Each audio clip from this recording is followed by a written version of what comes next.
بسم اللہ الرحمن الرحیم۔ السلام علیکم۔ مزمل وائس آفیشیل میں خوش آمدید۔ میں سانولی سی لڑکی ہوں، میرا وقت مجھ سے روٹھا سا۔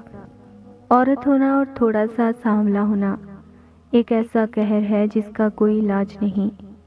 میں سمجھتی تھی محبت کا کوئی رنگ نہیں ہوتا، مگر یہ تو کالی، گوری، چٹی، گدلی اور کئی رنگوں کی ہوتی ہے۔ مجھے چائے پیتے ہوئے یہی احساس ہوتا تھا کہ چائے کا بس ایک ہی ذائقہ ہوتا ہے جو سب کو اچھا لگتا ہے، جس کا نشہ سب کو ایک جیسا لگتا ہے، لیکن اس کے بھی کئی رنگ ہوتے ہیں۔ تہذیب نے چائے کا کپ سوسر میں رکھتے ہوئے ایک ٹھنڈی سانس بھری۔ رنگوں پہ آ کر بات کیوں رک جاتی ہے؟ ہمارا معاشرہ اتنا شفاف کیوں ہے حیدر؟ مجھے معلوم نہیں تھا کہ کبھی مجھے سانولی رنگت کے ہاتھوں اتنا زچ کیا جائے گا۔ حیدر خاموشی سے اس کے سانولے سلونے چہرے کو بغور دیکھ رہا تھا۔ تہذیب، مجھے یہ سانولی رنگت بہت پسند ہے، باقی لوگوں کی فکر کرنا چھوڑ دو۔ کیسے چھوڑ دوں حیدر؟ تہذیب کی آواز قدرے اونچی ہو چکی تھی۔ میں کیسے نظر انداز کر دوں لوگوں کو جو دن رات مجھے یہ تانے دیتے ہیں کہ میرا رنگ کالا ہے؟ اتنا ہی میرا رنگ چبھتا تھا تو مجھے بیاہ کر اس گھر میں کیوں لائے؟ کیوں مجھے بار بار یہ باور کرایا جاتا ہے کہ میں کالی ہوں؟ کیوں مجھے بات بات پہ ذلیل کیا جاتا ہے؟ کیوں؟ آخر کیوں؟ تہذیب کی آواز میں درد بھی شامل ہو چکا تھا۔ اچھا، مجھے بہت سارے کام ہیں، میں چلتا ہوں۔ حیدر چائے کا کپ ٹرے میں رکھتا ہوا اٹھ کھڑا ہوا اور دروازے کی جانب چل دیا۔ آج بھی آپ میرے سوالوں کے جواب دیے بغیر جا رہے ہیں۔ میری بات مکمل نہیں ہوئی۔ اصل میں آپ کچھ کر ہی نہیں سکتے، نہ ہی آپ کے پاس اس کا کوئی حل ہے۔ حیدر کو جاتے دیکھ کر وہ بولتی جا رہی تھی جبکہ حیدر کب کا نظروں سے اوجھل ہو چکا تھا۔ کیسے چھوڑ دوں اس بات کو؟ کیسے ان لوگوں کو نظر انداز کر دوں جو ہر وقت میرے ارد گرد رہتے ہیں؟ زندہ و جاوید، تیز ترین بینائی کے مالک، جنہیں سیاہ و سفید کا فرق صاف دکھائی دیتا ہے۔ کیسے نظر انداز کروں؟ وہ چائے کے کپ کو بغور دیکھتی ہوئی سوچوں کے بھنور میں ڈوب چکی تھی۔ تہذیب، اوپر والا پورشن تم نے صاف کر دیا؟ اگر نہیں کیا تو جلدی کراؤ، کیونکہ اس کے بعد کھانا بھی بنانا ہے تم نے۔ جلدی سارے کام کر لیا کرو، پھرتی دکھایا کرو۔ کتنی بار کہا ہے، مجھے بار بار کہنا پڑتا ہے۔ عائشہ بیگم نے بہو کو تمام کاموں کی لسٹ منہ زبانی تیار کر کے دے دی تھی۔ لیکن امی، مائدہ اپنے کمرے میں آرام کر رہی ہے، ایک کام اسے بھی سونپ دیں، کھانا ہی وہ بنا لیتی تو کافی تھا۔ وہ دل کی بات زبان پہ لائے بغیر دل ہی دل میں سوچتی رہ گئی، کیونکہ اگر زبان پہ لاتی تو پچھلی بار کی طرح اسے منہ کی کھانی پڑتی۔ پچھلی بار جب اس نے مائدہ کا نام لیا تھا تو حیران کن طور پہ عائشہ بیگم نے مائدہ کی جھوٹی تعریفوں کے پل باندھ دیے، جیسے وہ مائدہ کی ساس نہیں بلکہ سگی ماں ہو۔ کیسی ہو مائدہ بیٹی؟ ارے اٹھو مت، لیٹی رہو، آرام کرو۔ ویسے بھی لیڈی ڈاکٹر نے تمہیں آرام کرنے کا کہا ہے۔ ساس کو کمرے میں آتا دیکھ کر مائدہ اٹھنے کی جسارت کر ہی رہی تھی کہ ساس صاحبہ نے اسے اٹھنے سے منع کر دیا۔ اتنی چھوٹی سی بچی ہے تمہاری، اس کو سنبھالنا ہی جوئے شیر لانے کے مترادف ہے، تھکاوٹ تو ہونی ہی تھی۔ تم نے یقیناً دودھ بھی نہیں پیا ہوگا، لو میں لے کر آتی ہوں۔ عائشہ بیگم نے مائدہ کی طرف پیار بھری نظروں سے دیکھتے ہوئے اٹھنے کا ارادہ کیا۔ نہیں ماما جانی، میں خود ہی دودھ لے آتی ہوں، آپ بیٹھے نا۔ ویسے بھی تہذیب بھابھی پہلے ہی جلتی رہتی ہے، وہ پھر سوچیں گی کہ ساس اس کی اتنی سیوا کرتی ہے۔ مائدہ نے صاف الفاظ میں بھابھی کے متعلق بدگمانیاں ساس کے سامنے پیش کر دی۔ مائدہ کو ساس نے خود پسند کیا تھا، پورے خاندان کو مائدہ بہت پسند تھی۔ جب سے مائدہ کو بیاہ کر اس گھر میں لایا گیا تھا تب سے سب عائشہ بیگم کے گن گانے لگے تھے۔ مائدہ کے نقوش اتنے اچھے تو نہ تھے مگر رنگ بے تحاشا گورا تھا۔ اس کا یہی گورا رنگ اس کے خوبصورت نصیب بن کے چمک اٹھا تھا۔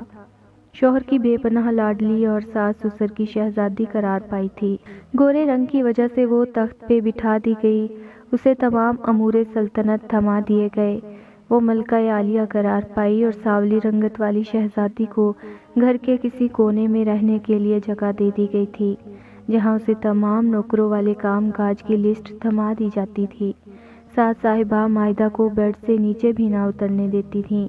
پہلے ہی سال خدا نے اسے بیٹی جیسی رحمت سے نواز دیا تھا۔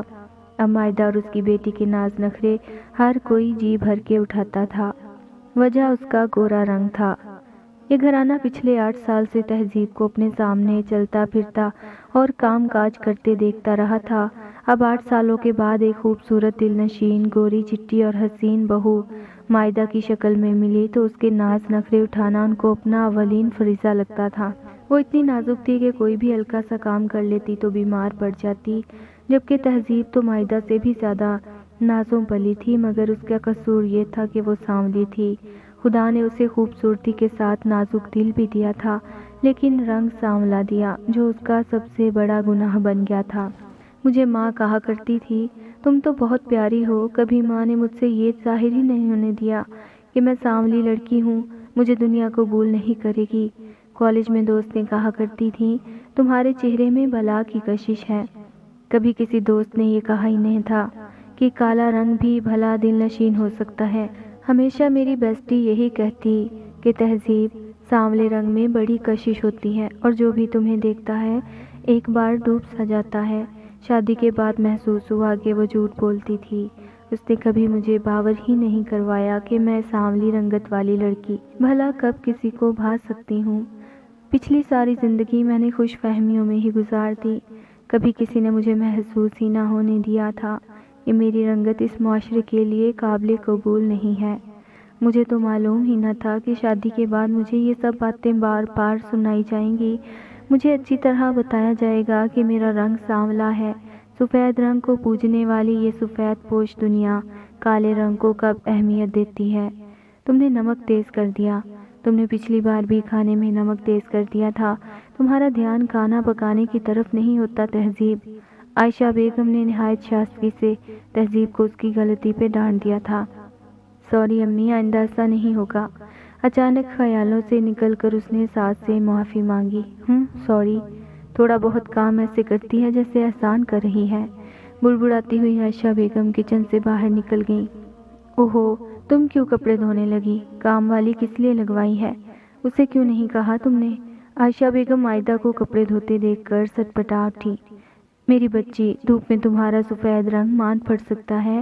جب سے تمہاری شادی ہوئی ہے میں نے اس لیے کام والی لگوا رکھی ہے۔ چھوڑ دو یہ کپڑے۔ ساس بدستور اس کے ہاتھ سے کپڑے لیتے ہوئے اسے کپڑے دھونے سے منع کر رہی تھی۔ ماما جانی، عاصم کے سارے کپڑے دھونے والے پڑے ہیں۔ وہ مجھے کہہ رہے تھے کہ کوئی بھی کپڑا صاف نہیں مل رہا۔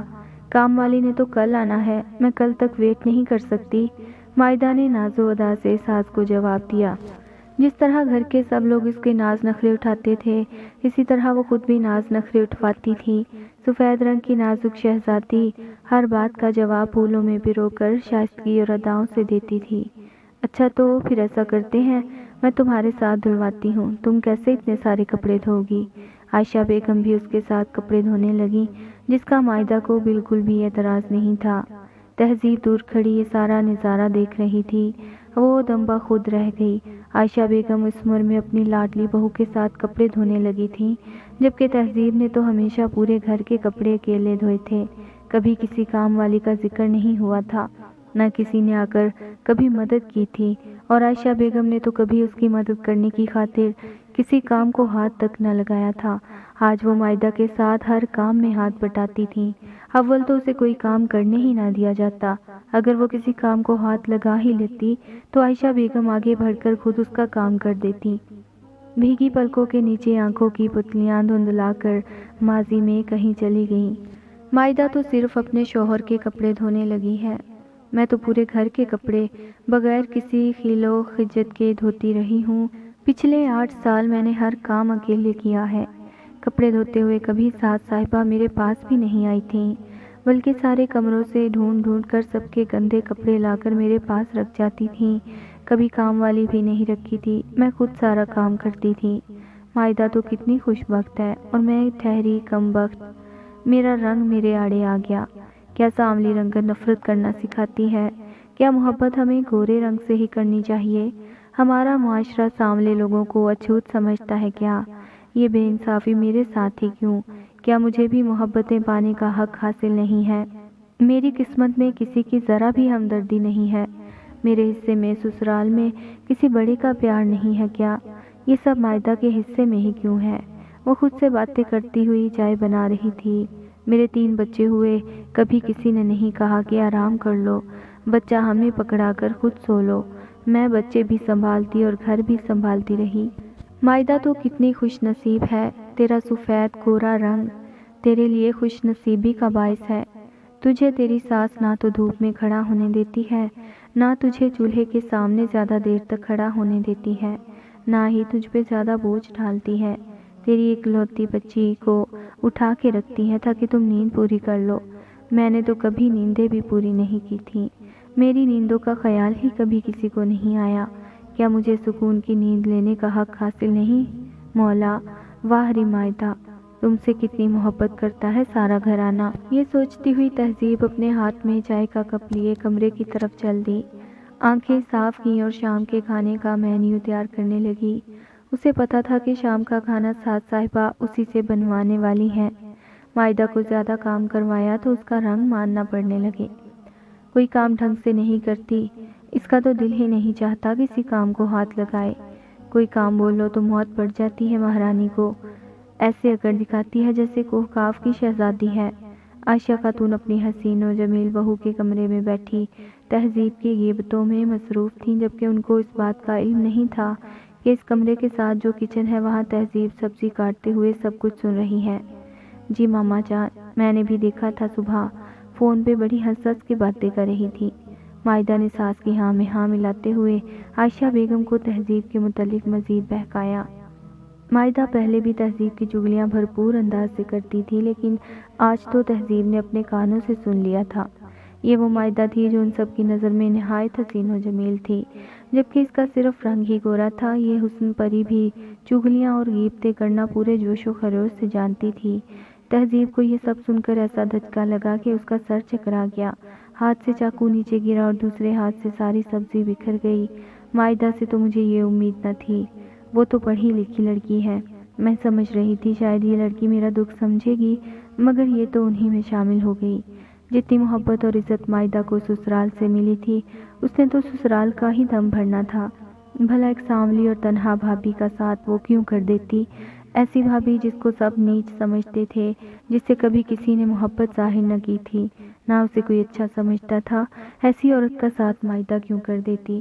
آج تہذیب کا دل اس انداز سے ٹوٹا تھا کہ شاید اب کبھی نہ جڑتا۔ یہ حسین چہرے بھی کتنے بھیانک ہوتے ہیں، ان چہروں پہ بھی ایک نقاب ہوتا ہے۔ اس نقاب کے پیچھے کا چہرہ صرف وہ خود جانتے ہیں یا پھر وہ خود بھی نہیں جاننا چاہتے، کیونکہ دنیا نے ان چہروں کو حسین و شاداب سمجھ کر اس قدر سراہا ہوتا ہے کہ ایسے لوگ انہی چہروں کو سچ سمجھنے لگتے ہیں، جبکہ ان کے پیچھے چھپا اصل والا چہرہ کوئی دوسرا نہیں جان سکا۔ اس اصل والے چہروں سے تہذیب جیسے لوگ ہی آشنا ہوتے ہیں۔ مائدہ کی باتیں تہذیب کی سماعتوں پہ بجلی بن کے گری تھیں۔ اسے اس دھچکے کی شدت سے بخار نے آ لیا، کئی روز تک وہ بخار میں مبتلا رہی۔ اسی حالت میں بچوں کو کھانا بھی بنا کے دیتی رہی، ساس صاحبہ بدستور کام بھی کرواتی رہیں۔ تہذیب نم آنکھوں کے ساتھ بغیر کسی بات کا انکار کیے اپنے فرائض بخوبی انجام دیتی رہی۔ اسی دوران مائدہ کو بھی فلو نے آ لیا۔ صبح سے شام تک وہ چھینکیں مارتی رہی اور زکام سے اس کے سر میں بھی درد شروع ہو گیا۔ تم کس قدر لاپرواہ انسان ہو عاصم، بیوی صبح سے بیمار ہے، اتنا زکام لگ گیا ہے مائدہ کو، ذرا سا بھی ہوش ہے تمہیں؟ کم از کم ڈاکٹر کو ہی گھر بلا لو، باقی اس کی دیکھ بھال میں خود کر لوں گی۔ عائشہ خاتون نے چھوٹے بیٹے عاصم کو سب گھر والوں کے سامنے ڈانٹ پلا دی تھی۔ امی جی، صبح سے یہ الفاظ آپ نے مجھے 20 دفعہ کہے ہیں، میں فارغ نہیں تھا، جب فارغ ہوا تو ڈاکٹر کو کال کر دی ہے۔ ڈاکٹر شہزاد اس وقت مریضوں کے ساتھ بزی تھا، ابھی آ جائے گا، آپ فکر نہ کریں۔ ویسے بھی آپ نے مائدہ کو چھوٹے گوشت کی یخنی بنا کر پلائی تو ہے، مجھے آپ سے بھی زیادہ فکر ہے۔ عاصم نے ایک لمبی سی تقریر ماں کے سامنے کر دی۔ آئے ہائے، کب آئے گا ڈاکٹر؟ کب سے بیچاری بیڈ پہ چپ سادھ کر پڑی ہے، دیکھو تو بیچاری کا کیا حال ہو گیا ہے، یخنی بھی پلائی ہے، سر بھی دبایا ہے، اس کو کہیں بخار ہی نہ ہو جائے۔ عائشہ خاتون شدید مضطرب نظر آ رہی تھیں، جبکہ مائدہ اپنے کمرے میں سکون کی نیند سو رہی تھی۔ تہذیب کو ہر آنے والے دن اپنی ساس کی نئی سے نئی رونما ہونے والی باتیں توڑ جاتی۔ یہ بدبخت کئی دن سے بخار میں مبتلا تھی۔ اسی بیماری کی حالت میں وہ سارے کام کاج کرنے کے ساتھ بچے بھی سنبھالتی اور دل کو چیر دینے والی ناانصافیاں اپنی آنکھوں کے سامنے دیکھ کر صبر کر کے رہ جاتی۔ حیدر نے بھی اس کی بیماری کی طرف کوئی خاص توجہ نہ دی اور نہ ہی گھر کے کسی فرد نے اسے ڈاکٹر کے پاس جانے کا مشورہ دیا تھا۔ اس کا سینہ اندر تک چھلنی ہو چکا تھا، لیکن وہ کسی کو اپنا سینہ چیر کر نہیں دکھا سکتی تھی، نہ ہی وہ کسی کو بتا سکتی تھی کہ اس کے اندر بھی ایک نازک بہو تھی جس کو محبتوں کی ضرورت تھی۔ کم از کم اس کی وفاداری اور خدمتوں کو ہی سراہ دیا جاتا، مگر ایسا کچھ نہ ہوا۔ کئی سال اس گھر میں گزر جانے کے بعد بھی کبھی کسی نے ہمدردی کے دو بول نہیں بولے تھے، ایسے بول جو مائدہ سے ہر کوئی بولتا، ایسی محبت جو مائدہ سے ہر کوئی کرتا، نظروں میں بھرا ہوا ایسا پیار جو سب مائدہ پہ نچھاور ہوتا۔ مائدہ کو آتے ہی وہ حقوق دے دیے گئے تھے جن کی اصل حقدار تہذیب تھی، مگر تہذیب کو ثانوی حیثیت سے نوازا گیا کیونکہ اس کے چہرے کی رنگت سانولی تھی۔ مائدہ کا رنگ بے شمار گورا ہونے کی وجہ سے وہ شادی کے کچھ سال کے بعد بھی ایسے سراہی جاتی جیسے آج ہی بیاہ کر اس گھر میں لائی گئی ہے۔ مائدہ کو اپنی حیثیت کا جلد ہی ادراک ہو گیا، جس کی وجہ سے وہ بھی تہذیب بھابی کو نہ ہی منہ لگاتی اور نہ ہی ان کی عزت کرتی تھی۔ جب پورا گھرانہ ہی تہذیب کی عزت نہیں کرتا تھا تو مائدہ کیوں کر اس عورت کو عزت و احترام دیتی؟ جب ہر کوئی تہذیب کی پیٹھ پیچھے اس کی برائی کرتا تھا تو مائدہ بھی اس کار بد میں ساز کا بھرپور ساتھ دیتی تھی، وہ ہرگز بھی پیچھے نہ رہتی۔ مائدہ کا یہی عمل تہذیب کو توڑ پھوڑ گیا تھا، تہذیب کا دل و دماغ کبھی کبھی شل ہو جاتا۔ مجھے خود سمجھ نہیں آتا کہ مجھ سے کیا گناہ ہو گیا ہے، میں نے تو ہمیشہ مزدوروں کی طرح اس گھر میں کام کیے ہیں، کبھی ان کو کسی بات پہ انکار نہیں کیا، کبھی کسی نے میرے نخرے اس طرح نہیں اٹھائے جس طرح چھوٹی بہو کے اٹھائے جاتے ہیں، اور وجہ ایک ہی ہے، وہ یہ کہ میں سانولی ہوں۔ بھلا امی نے مجھے کیوں بیاہ دیا؟ مجھے وہ زندگی یاد آتی ہے جب میں کنواری تھی، کبھی کسی دوست نے کالی ہونے کا تانا نہیں دیا تھا، کبھی کسی بہن بھائی یا کزن نے میری رنگت کو لے کر مجھے حقیر نہیں جانا تھا۔ اف خدایا، میں کس قدر حقیر جانی جاتی ہوں یہاں، میری اتنی تذلیل ہوتی ہے مگر میں کچھ نہیں کر پاتی، نہ کسی کو کچھ کہہ سکتی ہوں۔ حیدر اپنے گھر والوں سے بے شمار محبت کرتے ہیں، وہ میری بات سن بھی لیں تو کچھ نہیں کہتے، شاید وہ بھی میری طرح بس خاموشی سے وقت گزار رہے ہیں جیسے میں وقت کے گزرنے کا انتظار کرتی ہوں۔ کیا میں خوبصورت نہیں ہوں امی؟ تم بہت خوبصورت ہو، اتنے تیکھے حسین نقوش ہیں تمہارے، صرف رنگت ذرا سی گندمی ہے۔ تمہیں پتہ ہے گندمی رنگ میں کتنی کشش اور حسن پنہاں ہوتا ہے؟ نہیں امی، یہ سب آپ کہہ رہی ہیں کیونکہ آپ ماں ہیں۔ یہ معاشرہ گندمی رنگت کو قبول نہیں کرتا، خاص طور پر ہم جیسے مڈل کلاس لوگ سفید رنگ کو فوقیت اور ترجیح دیتے ہیں۔ کیا آپ جانتی ہیں، حیدر بھی کبھی کبھی مائدہ سے ہنس ہنس کے باتیں کرتے ہیں تو میرا دل جلتا ہے۔ وہ مجھ سے زیادہ خوبصورت نہیں ہے امی، لیکن خدا نے اسے گورا رنگ دے کر اسے دنیا میں سبقت عطا کر دی ہے۔ گھر کے سب مرد اس کے گورے رنگ کے دل دادا ہیں۔ میرے سانولے رنگ نے مجھ پر بہت سارے بوجھ اکٹھے ڈالے ہیں۔ سب سے بڑا بوجھ اس توہین آمیز لہجے جملے کو سننا ہے کہ مائدہ جیسی شہزادی اس خاندان کو گفٹ ملی ہے۔ کیا میں نے اس گھر کے لیے کچھ نہیں کیا؟ میں نے تو ماہ شباب اس گھر میں وار دیے ہیں، لیکن کسی کو اس بات کا ادراک ہی نہیں۔ امی، میری سب خدمتیں رائگاں گئیں، میرا خلوص، میری چاہتیں، میرا دن رات ایک کرنا سب ہیچ ہے۔ وہ نمناک آنکھوں سے سامنے والی دیوار کو دیکھتے ہوئے لہجے میں درد بھرے ہوئے امی سے فون پہ بات کر رہی تھی۔ تم جنت میں حوروں کے ساتھ ہوگی، اس لیے خدا نے تم پر یہ آزمائش ڈالی ہے۔ ماں تھی، اس سے زیادہ مناسب جواب نہ دے سکی۔